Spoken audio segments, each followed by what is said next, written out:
সকাল থেকে রাত্রি পর্যন্ত অক্লান্ত পরিশ্রম করার পরও নেই কোনো বেতন, নেই কোনো ছুটি।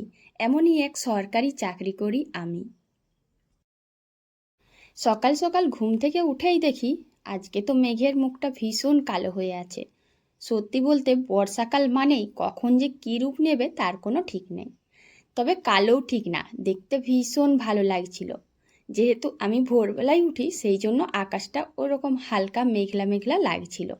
আর বর্ষাকালের দিন ওটা তো হবেই। এখন একটু দেখছি, না, দেখা যাচ্ছে মেঘলা আকাশটা পরিষ্কার হচ্ছে। তো যাই হোক প্রিয় বন্ধুরা, এখন কি হয় বলো তো, সংসারে গৃহিণীদেরকে যেন যুদ্ধে নেমে যেতে হয়। আর এই সকাল থেকে রাত্রি পর্যন্ত আমাদের যুদ্ধের মধ্যে অনেক কিছুই থাকে, যেটা হয়তো সবার চোখে পড়ে না। কিন্তু এই অক্লান্ত পরিশ্রমটার জন্য আমাদের কোনো বেতনও দেওয়া হয় না, আর কোনো ছুটিও থাকে না। তবুও আমরা নিজেদের দায়িত্ব আর ভালোবাসা, এই দুটো ভেবেই আমরা সংসারের সব কিছু মাথা নত করে হাসি খুশিভাবে করে থাকি। আর এটাই যেন আমাদের কর্মফল। তো যাই হোক প্রিয় বন্ধুরা, তোমরা সবাই কেমন আছো? আশা করছি ভালো আছো। আর আমিও খুব ভালো আছি। গ্রাম থেকে আমি মুনমুন প্রতিদিন তোমাদের জন্য একটা করে ছোট্ট ব্লগ ভিডিও নিয়ে আসি। জানি না তোমাদের কেমন লাগে, তবু বলবো আজকে যারা ভিডিওটা ক্লিক করেছো একটু দেখো, আশা করছি তোমাদের গ্রাম্য ভিডিও নিশ্চয়ই ভালো লাগবে। হ্যাঁ, হয়তো ঠিকঠাক গুছিয়ে বাগিয়ে বলতে পারি না বা সব কিছু ভিডিওতে তুলে ধরতে পারি না, কিন্তু নিশ্চয়ই তোমরা যারা গৃহিণীরা রয়েছো বুঝতে পারবে যে সারাদিন আমরা অক্লান্ত পরিশ্রম করে থাকি, কিন্তু এরপরও কি আমাদের প্রাপ্যটা আমরা পাই? অনেক সময় অনেক মেয়েই পায় না। হ্যাঁ, আমরা একেবারে সেই সকাল থেকে রাত্রি পর্যন্ত বিনে পয়সায় চাকরিটা করে থাকি।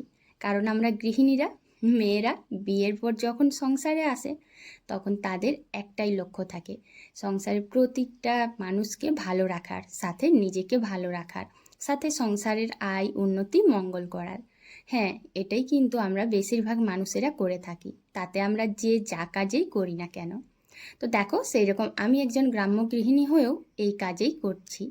মাঝে মাঝে এই সংসার জীবন থেকে হঠাৎ করে নিজেদেরকে যেন হারিয়ে ফেলি, আর মনে হয় যে হ্যাঁ, আমরা কি সত্যি আমাদের যতটা প্রাপ্য পাই? হয়তো পাই না। কারণ আমরা সারাদিন এই যে অক্লান্ত পরিশ্রম করি, তারপর টুকটাক এমনও কিছু আমাদের জীবনে ঘটে, তখন মনে হয় আমাদের তো কোনো ছুটি নেই, আর আমাদের কোনো পারিশ্রমিক নেই। তারপরও আমাদের কি আর এগুলো পাওনা ছিল?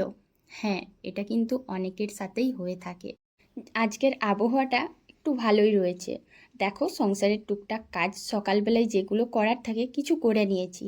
আর এখন মনে পড়ছে সকালে তো এখনও জল খাইনি। আমরা সংসারে যাই কাজ করি না কেন, কিছু কিছু অভ্যাস যদি বজায় রাখি সেটা আমাদের শরীর স্বাস্থ্যের জন্য ভীষণ ভালো। তাই সকালবেলায় একটু জল খেয়ে নিলাম। কিন্তু 2 গ্লাস জল আমি ওটা খেতে পারি না, আমি 1 গ্লাস জলেই খাবো, আর 1 গ্লাস জল ছেলেকে দিলাম। বাসি উনুন একদমই রাখা চলে না। আর এই সব কাজগুলোকেই আমরা আশিবাসি কাজ বলি।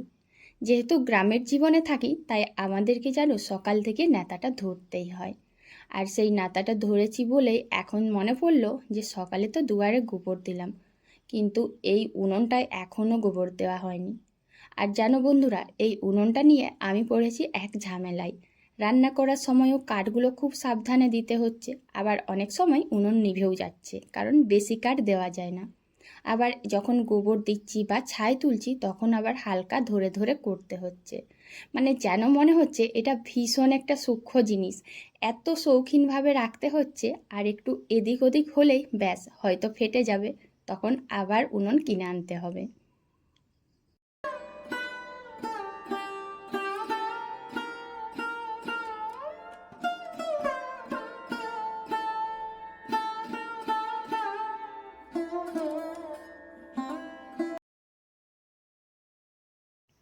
ছেলের কাণ্ড দেখো, সকালবেলায় জল বিস্কুট খাচ্ছে আর এদিকে টিভির দিকে তাকিয়ে আছে।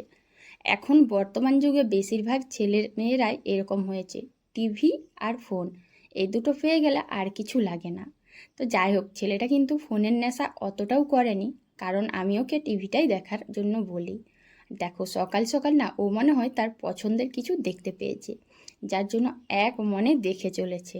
আর কে কোথায় কি করছে কি বলছে এই যে আমি ক্যামেরা করছি ও কিন্তু এখনও জানে না, হয়তো দেখেছে কিন্তু মাথার মধ্যে আছে টিভিতে কি চলছে সেটাই। আবার দেখো টিভি দেখতে দেখতে মাঝে মাঝে মাথায় হাত যায়। এইটুকু বাচ্চা ছেলে সে আবার চিন্তা করে করে খাচ্ছে, ভাবা যায়। তো সংসারের সব কাজবাজ করে এখন চলে এসেছি রান্নাঘরে, একটু রান্না করব। আর আমাদের সংসার জীবনে তো এটাই, সকাল থেকে রাত্রি পর্যন্ত সংসারের প্রতিটা দিক খুঁটিনাটিভাবে নিষ্ঠার সাথে পালন করতে হয়। যেখানে ইচ্ছে থাকলেও আমরা একদিন ছুটি নিতে পারি না।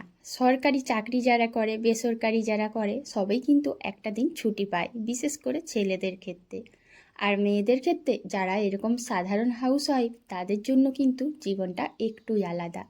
অনেকে মনে করে যে এটা হয়তো একঘেয়েমি জীবন, কিন্তু এই দিকটা দেখেনি যে এই একঘেয়েমি গৃহবধূটা, একঘেয়েমি মেয়েটা আছে বলেই সংসারে প্রতিদিন যুদ্ধ করে চলছে। সংসারের সমস্ত কাজকর্ম একা হাতে নিষ্ঠার সাথে পালন করে তারপর আমাদেরকে ভালো রাখছে। হ্যাঁ, সেই মেয়েটা খেয়েছে কিনা, বা সেই মেয়েটা কেমন আছে, বা তার শরীর ঠিক আছে কিনা, এগুলো কিন্তু অনেক সময় কেউই খোঁজ রাখে না। কিন্তু মেয়েটা মানে গৃহিণীরা, তারা কিন্তু সংসারের জন্য সর্বদাই নিজেদের সবটুকু দিয়ে হলেও সংসারের প্রতিটা মানুষকে ভালো রাখার চেষ্টা করে। আর এই সংসার থেকে ছুটি নিয়ে হবেই কি, যখনই ছুটি নেব তখনই দেখব সংসারের প্রতিটা মানুষ না খেয়ে থাকছে, আবার দেখব এদিকে একটা গন্ডগোল ওদিকে একটা গন্ডগোল, মানে সমস্ত কিছুই যেন সংসারটাতে এলোমেলো হয়ে থাকবে। তাই একটা গোছানো সংসারের জন্য না আমাদের কোনো ছুটি নেই। আর তার জন্য আমরা এটা ভালোবেসে সারাটা দিন একঘেয়েমি কাজগুলো করে থাকি। এই যে এখন প্রচণ্ড গরমের মধ্যেও রান্না করতে বসেছি। অনেকেই ভাববে যে হ্যাঁ, রান্না বান্না আবার উনুনে, কিন্তু আবার উনুনে কেন করছি বলো তো? এই উনুনটায় একটু কষ্ট করে রান্না করলে হয়তো আমার গ্যাসটা বেশি দিন যাবে, হয়তো টাকাটাও একটু খরচ কম হবে। তো সব মিলিয়ে মিশিয়ে আমরা যে শুধু সারাদিন কাজ করে যাচ্ছি একঘেয়েমি, এরকম না। এই কাজের মধ্যেও লুকিয়ে থাকে একটা সংসারের প্রতিটা মানুষের প্রতি অগাধ ভালোবাসা, এই সংসারের মঙ্গলের জন্য আমাদের আপ্রাণ চেষ্টা। তো দেখো কলা মোচাটা ছাড়িয়েছিলাম, আর এগুলো না ফেলতে ভুলে গেছি। এদিকে রান্না করছি আর সামনেটায় এত নোংরা লাগছে, তাই ভাবলাম যে সবগুলো ওই গামলাটাতে রেখে দিই, পরে যে কোনো সময় ফেলে দিয়ে আসতে পারবো।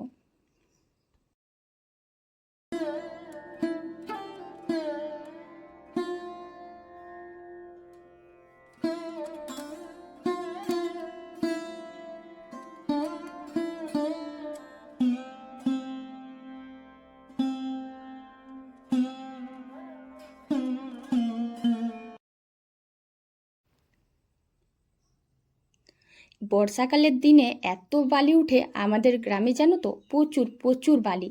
আর আমাদের উঠোনটায় তো বালির শেষ নেই, সেই একটু যাই নামবো সঙ্গে সঙ্গে বালি উঠে যাচ্ছে, তাই সারাদিনেই যেন মনে হয় ঝাঁটাটা ধরেই রেখেছি।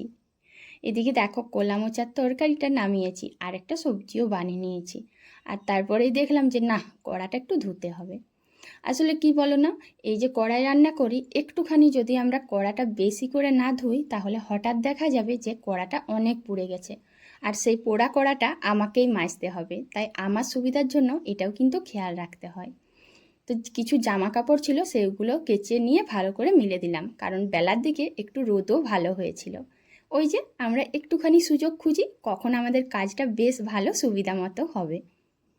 সেই তো ভোর থেকে সারা দিন আমরা গুছিয়ে ভাগিয়ে নিজেদের সংসারটাকে ঠিকঠাক রাখার চেষ্টা করি, শান্তি বজায় রাখার চেষ্টা করি। কিন্তু শুধু রান্নাবান্না দুপুরে শেষ করলেই হয় না, বিকেলের কাজ, আবার তারপরে সন্ধে হতে না হতেই সবার জন্য একটুখানি টিফিন, রাত্রির রুটি, ছেলেকে পড়ানো, সব মিলিয়ে মিশিয়ে বলা যায় সেই রাত্রিবেলায় আমরা যেন একটুখানি ছুটি পাই, মানে তখন আমাদের সংসারের সব কিছু শেষ হয়। আজকে সন্ধেবেলায় একটু চিঁড়ে ভাজা করছি। জানো তো, মাঝে মধ্যেই এরকম হয়, বাড়িতে কিছু উপকরণ থাকলে সেইগুলো মিশিয়েও কিছু বানিয়ে নেওয়া যায়। আর দেখো চিঁড়েটা ভাজতে গিয়ে দেখলাম যে শুধু পেঁয়াজ না, তার সাথে একটু বাদাম দিই, আর কারিয়া পাতার গাছ তো আমাদের বাড়িতে আছেই। এরপর হঠাৎ করে দেখতে পেলাম যে একটা শুকনো নারকেল রয়েছে, কিছুদিন আগে থেকেই নারকেলটা রয়েছে, করা হয়নি, তাই শুকনো নারকেলটাও কাজে লাগিয়ে নিলাম। আমরা ওই যে দেখি না বিভিন্ন রকম চিপস বা চিড়ে ভাজা, বা হয়তো চানাচুরের মধ্যে অনেক সময় নারকেল ভেজে দেওয়া হয়, তাই ভাবলাম যে নারকেলটা যখন শুকনো হয়েছে কিন্তু ভালো আছে, তাই এটাকেও কাজে লাগিয়ে দিই। তো বন্ধুরা তোমরাই বলো, এটা কি ভুল করেছি? আমি একটু চিঁড়ে ভাজা করব বলে সব কিছু জিনিস একটু ভালো করে ভেজে নিচ্ছি। আমি এর আগে চিঁড়ের পোলাও বানিয়েছি, কিন্তু এরকমভাবে চিঁড়ে ভাজা কখনো বানাইনি। আসলে আমরা গৃহিণীরা এরকমই, আমরা হাতের কাছে যখন যেটা পাই সেটা দিয়েই একটা কিছু বানিয়ে নেবার চেষ্টা করি। আসলে ব্যাপার হলো এটাই যে আমরা সবসময় চেষ্টা করি খাবারটা যাতে সুন্দর হয়, তাতে সেটাতে কি মিশালাম বা কি নেই কি দেওয়া হলো না এই বিষয়গুলো বেশি মাথায় রাখি না।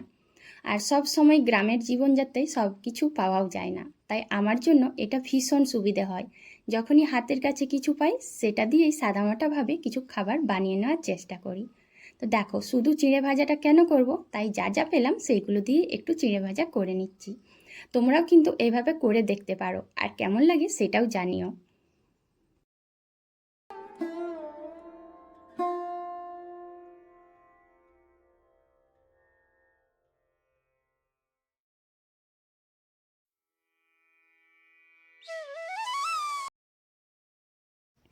আমরা যা চাই কোনো সময় সেটা পাই না, আর এটা আমাদের বাস্তব জীবন শিখিয়ে দেয়। তাই সবসময় আমাদের হাতের কাছে যেটা থাকে সেটাকে নিয়েই সুখী থাকার খুশি থাকার চেষ্টা করতে হয়।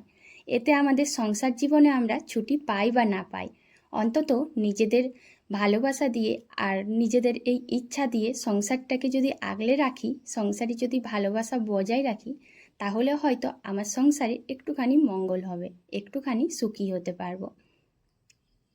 এতক্ষণ পর্যন্ত আমার যে সমস্ত প্রিয় বন্ধুরা ভিডিওটা দেখছিলে, অবশ্যই কিন্তু তোমরা একটা লাইক কমেন্ট করবে। তোমাদের একটা লাইক আর একটা কমেন্টেই আমাদের ভিডিও বানাতে উৎসাহ দেয়। হ্যাঁ, হয়তো তোমাদের খুব একটা ভালো লাগছে না, কিন্তু কেমন ভিডিও তোমাদের ভালো লাগবে অবশ্যই সেটা কমেন্ট করে জানিও। তো দেখো চিঁড়ে ভাজা রেডি হয়ে গেছে, আর এখন একটু ছেলেকেও দিয়ে দিই আর আমিও খেয়ে নিই। তো আজকের ব্লগ ভিডিওটা এখানেই শেষ করছি। সবাই ভালো থাকবে, সুস্থ থাকবে। টাটা।